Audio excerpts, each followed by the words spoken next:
იმდენად მიყვარ ხარ ქრისტი, რომ ოქროს ზოდს გაჩვქებ. ვინც გამოიცნობს რა ახატია თავზე, იმას აჩვქებს მეორე. ნივთი ვარ? ნივთი ხარ ქრისტი. ნივთი ვარ, კაი. ტექნიკა ვარ? კი, კარგად მიდიხარ, ტექნიკა ხარ?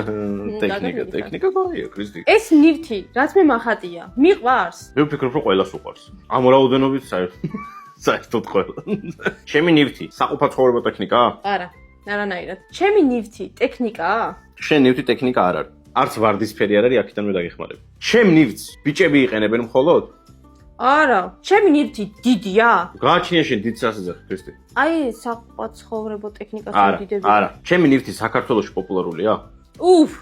ძალიან. ჩემი ნივთი ძიმეა? მე ავწევ? აწევით აწევ კი. და მინდა გითხრა, თუ გამოიცნო, აი ამ წამს ვეგაჩუქებ. ჩემი ნივთი მე მომწონს? თავიდან მოგეწონა და მერე რანაირი კითხვა, მომწონს თუ არა, ახლა მომწონს? ნეიტრალურად ხარ განწყობილი. ოკეი. ჩემ ნივთს ქალები უფრო ხმარობენ თუ კაცები? ამას ვფიქრობ, რომ არავინ არ ხმარობს. ქრისტი, აი დაგეხმარები, შენი ნივთით ქმნიან სამკაულებს. აი ესე გეტყვი. ეგო ძალიან მომივიდა დახმარება, მაგრამ არა უშავს. პირდაპირ პასუხი მითხარი. ჩემი ნივთი ოქროა? კი. ხო არა? კი. როგორ მითხარი? პირდაპირ პასუხი მითხარი, გიორგი რა? ანუ ვერცხლიან ოქრო იქნებოდა. იმდენად მიყვარ ხარ ქრისტი, რომ ოქროს ზოდს გაჩვქებ. პლასმასია, კი. მაგრამ ოქროს ზოდია.